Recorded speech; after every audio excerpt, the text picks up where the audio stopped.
Well, ladies and gentlemen, our next guest tonight almost needs no introduction. He is a three-time Czech Olympic figure skater. He was the European figure skating champion for the year 2008. He's won 6 European Grand Prix medals, including the 2010 Russia Cup. He's the only person in this country of 10 million people to have won the Czech National Championship for figure skating for 10 times.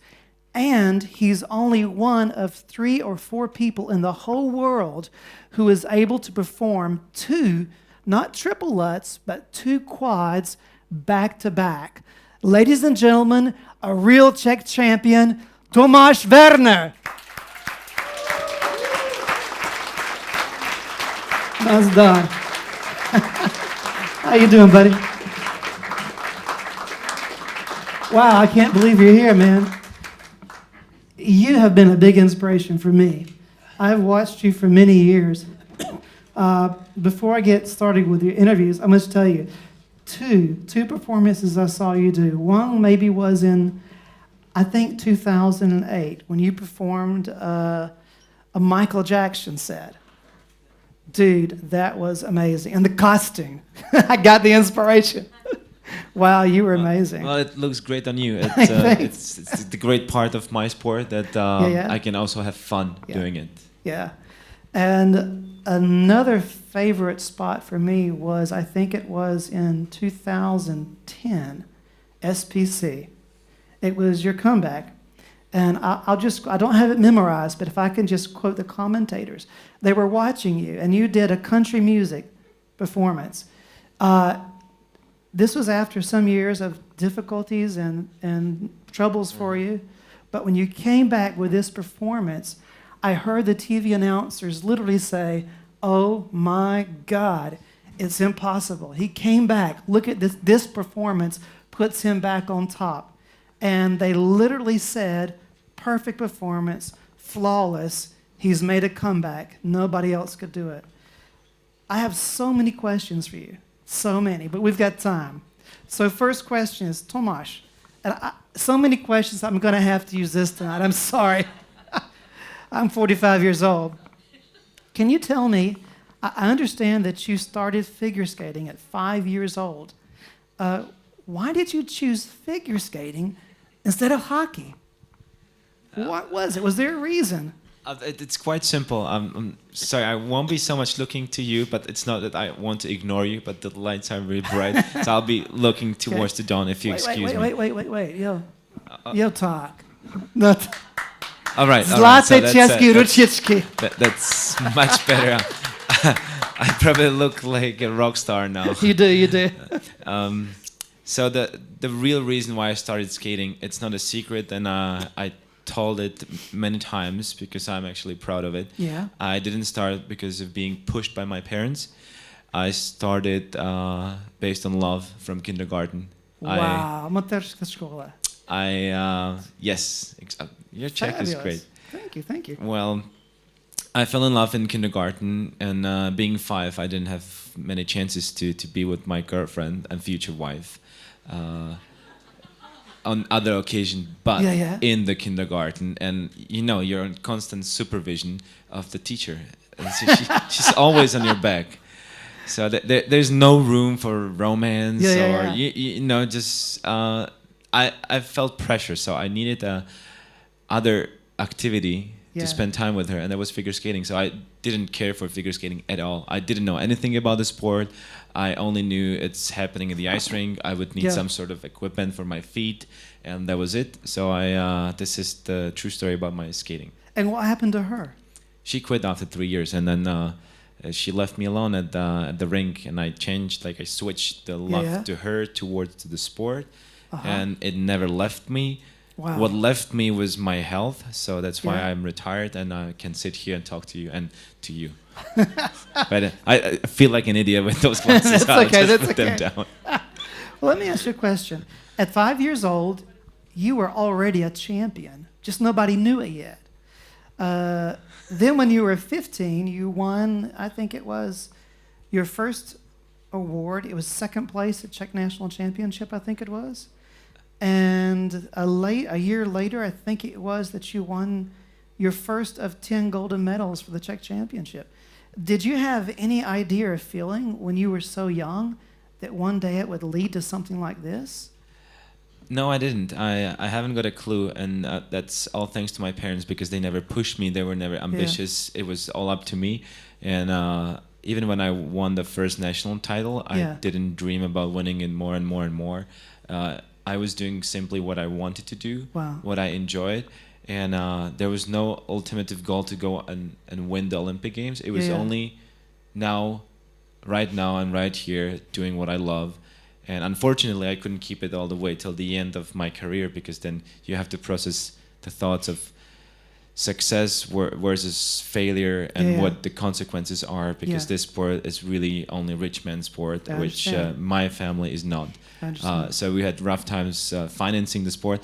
So if you fail, you're not only failing your coaches, yourself, but you're also failing some contracts. I understand. And without them, it's tough to find place to train. I understand. So that was all in my mind. But winning the first Czech national championships wasn't about doing it again and again and again. It was just about here and now. Wow. Well, let me ask you, when you're on the rink, I used to be in front of the pulpit, and when I was there, I was fully alive, really very much like I feel tonight in front of all of you. But when you're on the ice rink, I can guess that you probably feel totally alive. What do you feel when you're on that ring? What pulses through your blood? Well, it is different from people would expect. You can take from people the good. You can also take the bad vibes, and you're very vulnerable to whatever emotion is going through the ice ring. But you have the chance to choose what you want to absorb. That's a key. If you learn to absorb the positive thoughts, and there are many people that wish the great for you, then you can actually go through the very, very tiring routine, not using your own power, by using the power of others. And this is not a cliche. This is not. I'm not trying to make my sport look mystic. It is truth, and you really can use the goodwill and power of other people to enhance your performance. Wow. Let me ask you a question. On a different topic, I've read that you love working with young people, and you devote some time to charity work, especially charity work that deals with inspiring children and a fight against the AIDS virus. What is it about these two topics that grabbed your heart and made you want to be involved? Well, first of all, I think about AIDS, it's more of a taboo, and people don't talk about it. And if you don't talk about it, you don't know about that there is this danger, and it could be avoided by certain, how should I call it, certain actions. Let's say you just don't wait until it happens. I don't think in the 21st century there should be taboo about illness that is spread all around the world. This is true. We should be able to talk about it. We should be able to talk about not only in public but also at home with parents. And this is what I try to do.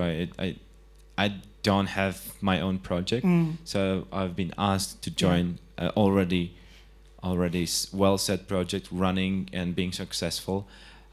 So there was a no-brainer for me. I automatically agreed and said, yes, I want to be part of it. And if I can contribute, and maybe I'm foolish now, but if I can maybe avoid somebody getting sick or hurt or die eventually, then this is amazing chance giving me from the people from Art for Life. So I took the chance. There was a no-brainer for me. And about the children, well, it's not only a cliche that children are really our future. So I think we should take care of them. And I remember my own childhood, and it was great. And I wish for every child to go through the same. I think it will set them good for life. It will give them the balance, the good place within their soul where they can always come back and feel great. Those memories are irreplaceable, and they can't be produced later on. You need to build them while you're a child. And some of the adults, unfortunately, in sports do not understand how fragile the soul of a child is. So I try to be more and more active whenever I can to be there, inspire, support, Yes. And try to build the healthy level of self-confidence, which I think in our country we don't have that much. We simply suffer from lack of self-confidence. You know, I've been teaching here for 13 years and teaching children all the way from Mateřská škola to gymnasium. I can say exactly the same thing. I have so many young teenagers and children that they've never been told that they can be somebody. And they've never been told that they already are somebody and that they can do something like you did. And somebody like yourself gives them hope to try. What about this? I also read that you want to coach in the future possibly new skaters. So the question is, when you see a young skater, what is it that you see in this person that says, this person has potential? What is it? Well, basically everybody has potential. I mean, it's only you have to measure what is the potential good for. There are athlete skaters that have potential to be Olympian, but I don't teach sport as only the high competitive elite sport because I don't think that is the healthiest environment. I teach sport as a way of, it's more of a philosophy than about only doing exercises. So there is potential in every single little skater I cross. Well, as I'm hearing you saying this, I get the word coming through my mind, role model. And I understand that you take the position of as a public figure and an Olympia athlete, of being a role model very seriously. But then again, we can all think of many other musicians, performers, artists, athletes, who we always read about the scandals and the blessed and yada yada. And I wonder where is this role model attitude? Where did you get it from? Because it's not so common. I would have to introduce my parents. You would have to meet my dad and my mom. That is amazing. So your mom and your dad. It's all coming from them, and they had only 12 years to actually give me all the equipment for life, because when I was 12 I moved out of their home and been traveling ever since, and just very recently I settled in Prague, so I'm also Pražák. Yes, taky. Well, I've got a lot of questions, if you don't mind. It's okay. Another question for you. You know, your life has been lived in the public arena for a long time. Every time you fall, you touch the ice. Every time you make that fabulous quadruple back to back, and the whole world holds their breath. I mean, the world watches your mistakes, they watches your failures, and they watch your successes. When you go through a period of time like you went through that was difficult for you, how do you find the courage and the strength and inspiration to get back up and try again and refocus? Where do you dig that out from? I wish I knew it before, but I just very recently found that actually the difficult parts of your life are defining who you are, and this is when you actually can see what is in you. If everything goes well, you have tons of friends, and usually they do stuff for you. You're on a great vibe, and you're flying, and there's no troubles around you, literally no troubles. And this is quite a nice and easy life, but you have to be ready for the down part, because we're swinging always up and down. It just goes. In sport, even more so. Wow. And now I know, I didn't know before, but now I know that you should be grateful for the lows, because it really teaches you who you are, and you can take and learn and then just slingshot yourself back in the skies. But you have to be aware that there is coming some down part again. But you'll be ready. Deal with it. Yeah. Wow. You'll be ready for it. You actually you see a trouble and you can laugh at it and then say, hey, I've been through this already before. What's the big deal? I'm gonna suffer for, all right, I suffered for 2 years. Wow. And what? Now it made me happier than ever. And the question is, would I be happier now with 2 Olympic medals around my neck, not knowing how to deal with the difficult part? That's a good point. Yes, I would make much more money in my sport doing shows. Could make me happier for a moment, but no, in my life would be empty. I mean, I wouldn't know myself. So now I learned through the lows more than from the highs. Well, let me ask you this. And there've been a lot lows. I heard actually. you mention the word gratitude. I think it was the famous American comedian Steve Hardy. He's an African American comedian in the United States, and he made the comment that gratitude is one of the keys to making your dreams come true faster. If you can appreciate even the bad times, it helps you go through it. And it seems like that's what you're saying, the gratitude even in the bad times. I think it's only the matter of the point of your view. Like the opinion could be voiced through many people, but it comes down to what you feel and how you accept what it is. And if the gratitude was explained this way, I can agree with that. I didn't hear that explanation, but I would go with it.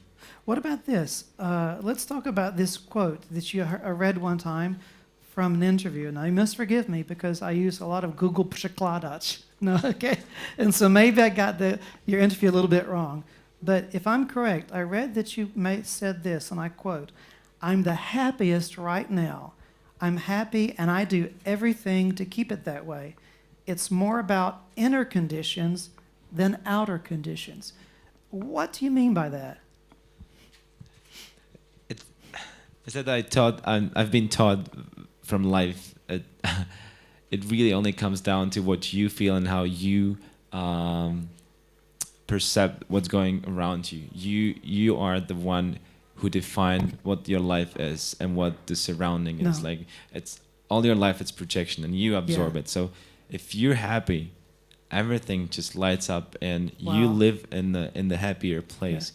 And constantly complaining about something will never move you forward. It will just bring more miserable people into your circle, and you will settle with them, just brag about how difficult life is, and they will agree with you because they'll be as miserable as you. That's true. But you're responsible.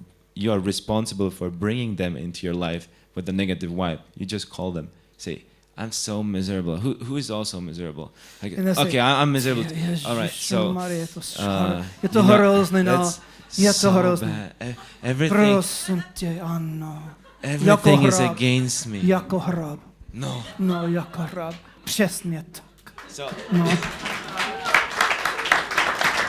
So this is one way how to treat your misery, and the other way is to say, "Oh my God, I think I'm not the only one in this world which is experiencing some difficult time. Let's move on and go to have some good time with a bunch of friends. They are on the high, and they will swing you with them. They'll just convince you that life is not so bad, and it isn't." I'll tell you what, one person in my life that I met maybe a year or two ago that really helped me a lot, when she and I were both going through similar circumstances, was Tanya Graves. I think some of you were here last time. And we sat down for our first coffee together for like 3 hours. And it was the first time that each of us had a chance, A, to be real, and B, to talk about the positive. And the results were it helped her out a lot through things she was going through. And it helped to create the first show, and now this show that you see tonight.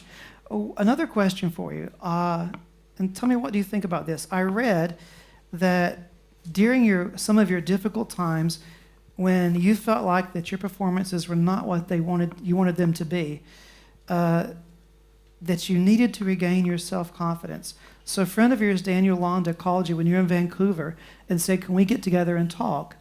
And after some time, you did, and he actually coached you and helped you. And I read that you said that not only did it help you athletically, but it also helped you as a person. Can you tell us, what did he teach you, and is okay? It had much bigger effect on my life, on my everyday life, than it had on my sport. And I'm really happy for that. It was difficult to be in touch with Daniel because he's busy, and you know how busy he is. He's an artist. He's a rally driver. He's involved in many activities, and plus I was overseas for 3 years, so the connection was almost impossible. Huh? Almost impossible. But for the last year, when I returned for the last Olympic year, I relocated myself back to Europe. I was back to Oberstdorf, Germany, where I used to train for many, many years before, and the connection was much better. And Daniel was willing to go to Germany just to see me for a couple hours and come back. I'm not making a commercial for him, and everybody has opinion of Daniel. He has his past, but I'm not going to defend him because I know him as a person, not as he is presented in media. And he touched your life. And he changed my life. Wow. He changed my life, and he never asked anything else in return but my happiness. And then you know you're working with the good people, because they want to give you the wings back, and they do not expect you knocking on the door asking for another directions. They are willing to push you all the way until you can fly and just release you. So nothing in return but my happiness, and this deal is working until today. So we're great friends. We're still working together, and I really have to say he helped me more in my private life than on the ice. You know, I have two people here tonight that have done the same thing for me. One is Tomas Verner, my partner. You know, without him for the last 9 fabulous years, he helped me through bad times and good times. And another one of those is a friend of mine sitting on the front row, Mr. Peter Hayek. He's been a friend of mine for the last 4 or 5 years, and through my worst times, he, like Tomas, has seen me at my worst. He's seen me at my best, but both of them have believed in me, and both of them, even when people told me, Don, there's no way to make a show like this, both of them saw something in me, and they said, do it. And all it took was having somebody to believe in me, and that's really a gift in life. It really is. Well, if you lose the self-confidence, if you lose the trust in your abilities, it's really good to have somebody next to you who will push you and say, can you look at yourself as I look at you? And then when you try it, you actually find out that everybody is special. They're not totally true. Few unique people in the world. There's 6.5 billion unique people. We just don't know about all of them. Wow. I heard Will Smith once say that, well, actually, I'll read it. I've only got one more page, okay? All right. It's okay? Well, I've got you here for once, so I'll make sure we get our money's worth. The actor Will Smith, do you know him? Very well, and I admire him a lot. Yeah, he's one of my big heroes. I'll read a quote that he said, and tell me what you think about it. Will Smith says, and I quote, I want to represent an idea. I want my life to represent possibilities. I want my life to represent the idea that you really can make what you want from your life. The first step, before anybody else in the world believes it, is that you have to believe it. You have to believe you already are somebody. It's actually quite simple. You already are great. What does the name Tomas Verner represent? And what do you want your life to represent? Because you have a long life ahead of you. Wow, I'm not prepared to do such a statement as Will. I mean, I wish I'd be that ready. Well, we don't want Will. We want Tomas. What do you want your life to represent? Well, I would love that my life represents living the day and living all the opportunities you have. I mean, you do not leave them on the side. If there's an opportunity, you'd like to do something, you just grab it. You do not look right or left, ask for opinions. If it's good for you, it's good. Just go for it and try it. And I would go with, I think it was Mr. Ford who said... Henry Ford, yeah. Who said, whether you believe it, whether you believe you can do something or not, you are probably right. Wow. And that's something. That's the very truth. True. Wow. If you really believe it, you can do it. And who would expect Will Smith to be an icon and a serious actor who started with Fresh Prince from Bel-Air? Yeah. And look at him now. But everybody remembers the show. Exactly. Well, you just said something. Let me bring it back to skating for a moment, okay? I've seen you do triple Lutzes. I've seen you land them perfectly, and the audience catches their breath. Especially the Japanese crowds, they go crazy. But I've seen you do those quads 2 in a row, and I understand that when you jump approximately 40 centimeters off of the ice, and you're in the air for less than a second when you're doing those quads. The moments before you do those, and I can see you get skating backwards, and we can feel the feeling, oh my God, he's going to do it again. How do you psych yourself up to get the energy to do that? Because it must be so incredibly difficult. I mean, the first time I've done it, actually, it was my rebellious idea. I didn't want to listen to my coaches, and they told me, go for 1 quad and then lay the routine down. It's all good. You'll be fine. And then I went on the ice, and I felt great, even though I was sick. But I felt great that moment, which counts. Wow. It's the moment. Living in the moment. Living in the moment. And wow. I landed the first jump. Let's call it the quadruple triple combination. And I'm skating around, and everybody thinks, the commentators, the judges, the coaches, they think I'm going for another triple jump, easy jump. Yeah. And I'm just saying, deep here inside, this little boy is screaming like, screw that, let's go for another quad, baby. Let's do it. Let's do something special. And so I listened to the little boy, which is a great voice, because he's never wrong. I mean, if you listen to him, he's never wrong. And he told me to do it, so I just listened and go with it, and bam, there it was. That's amazing. History was made. And the commentators were going crazy. The audience was stunned. I was shocked. Yeah, I think my coaches couldn't believe it, because I never trained for it. It was just out of a blue sky, and it just happened. Well, let me ask you one more question on that topic. Denzel Washington, the famous actor, also said, and I quote, he said, "You attract what you fear." So when you're performing, if you doubt yourself and you see something as impossible or difficult, does it become more difficult to do it? And is the opposite true? If you visualize in your mind yourself doing it, does it become easier? I'm sorry, I didn't hear the last the second half of your questions, but I was focused on the first part, which was more important. Okay. And I read a book recently. It's called The Monk Who Sold His Own Ferrari. I've got it at home. And this very educated and spiritual world guy who comes back to America to teach us the way of living, actually, the philosophy, explains that we do not possess the luxury to have bad thoughts. And we actually do not notice how many thoughts we have going through our mind at not a day, but in a second. Yes, true. There are many things rushing through your head, and if you keep controlling them and you only choose the positive ones, you will see a huge impact in your life, and you'll be a different person, not a personality, but you'll be a different person, much happier, much more effective. Wow. But unfortunately, there are fears, and these are the negative thoughts. It's normal. And we just let them live there. No. We should just either ignore them or force them out. Just don't let them attack our self-confidence. And this is what happens in sport the most. When you do a clean routine, when you do a great job, I would talk about figure skating now, you already see yourself doing the perfect routine. Like before it's you do right here. So you don't have a fear, because you know you're going to do it. It's in your mind, it's already quite done. simple. And you actually think, like, why would people clap for this? It's so easy.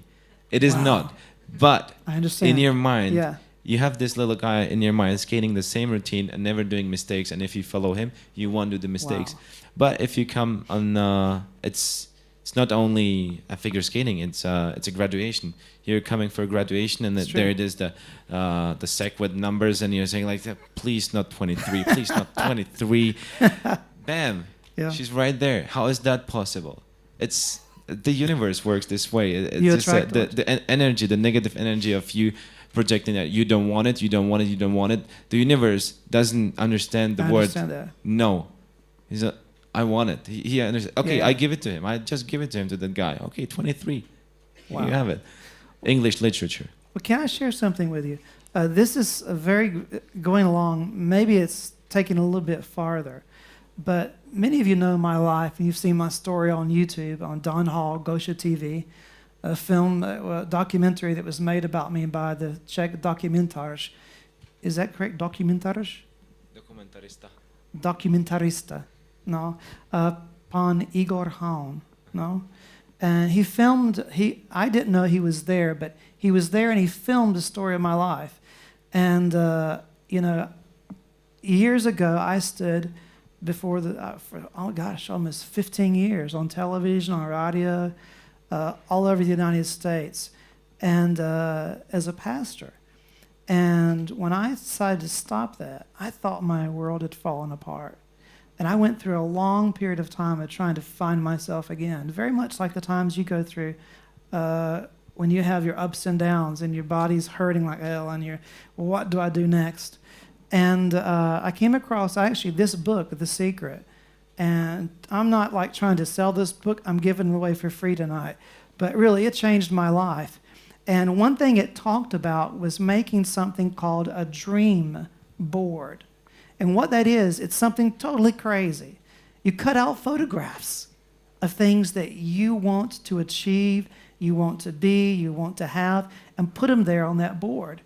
And then you see in your mind as yourself already having those things, already being that person, already being with that person maybe. And then you just let it go because it's not your job to make it happen. And I looked back in my computer. Tomas and I were talking about it the other night before the show.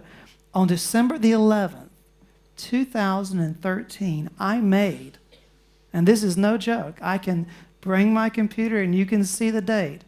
I made a storyboard that was about a television show I wanted to do about positive thinking.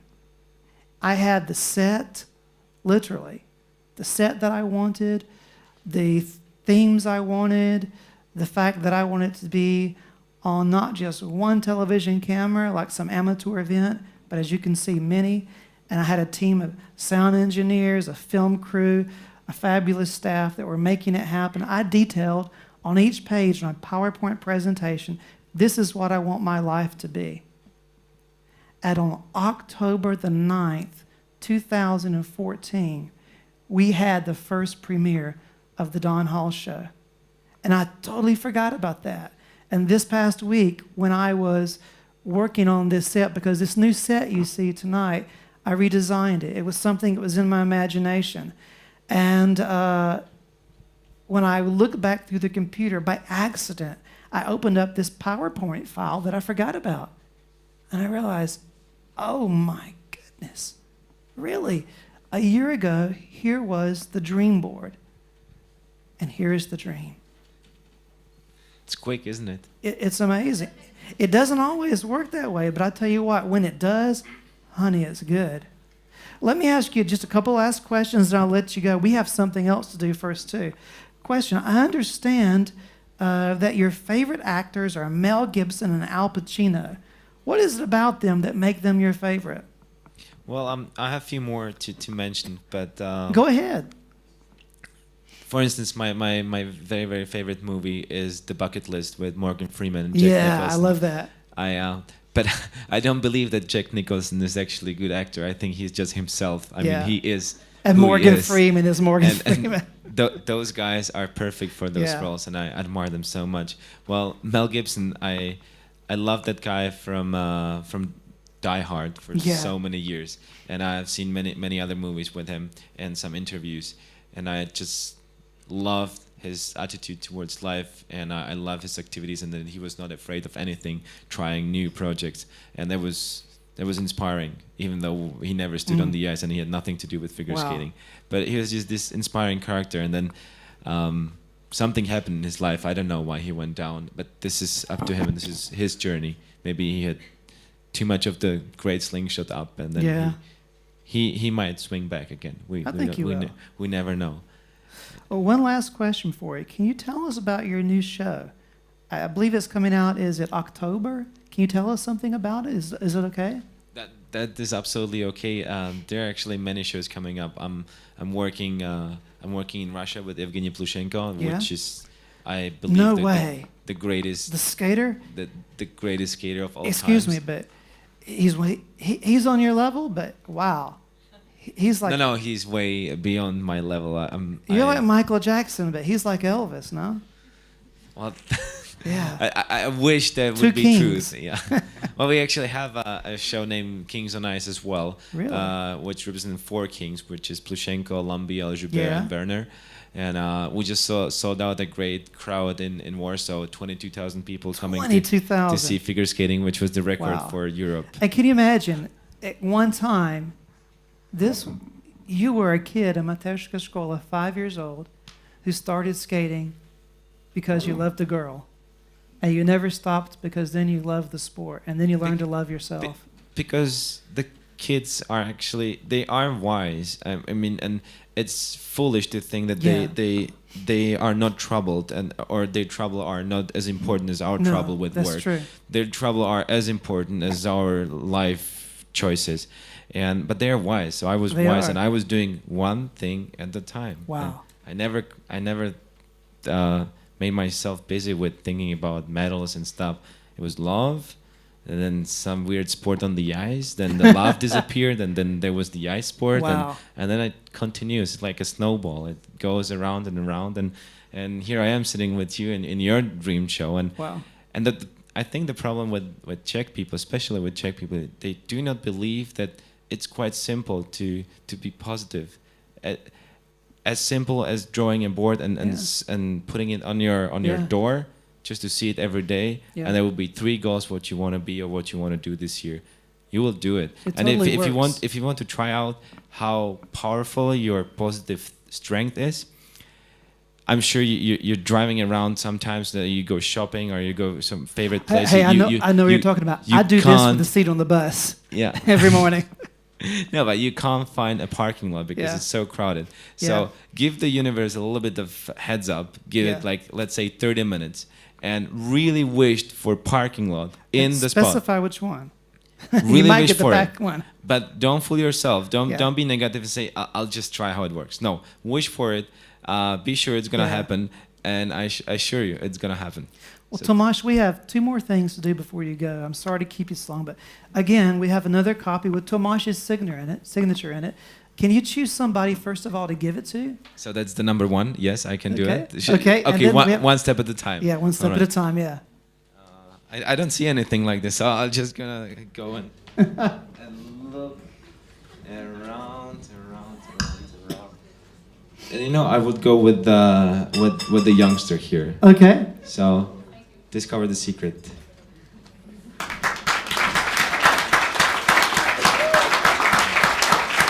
Wow. Well, next up tonight, Tomas, we have 2 more things for you.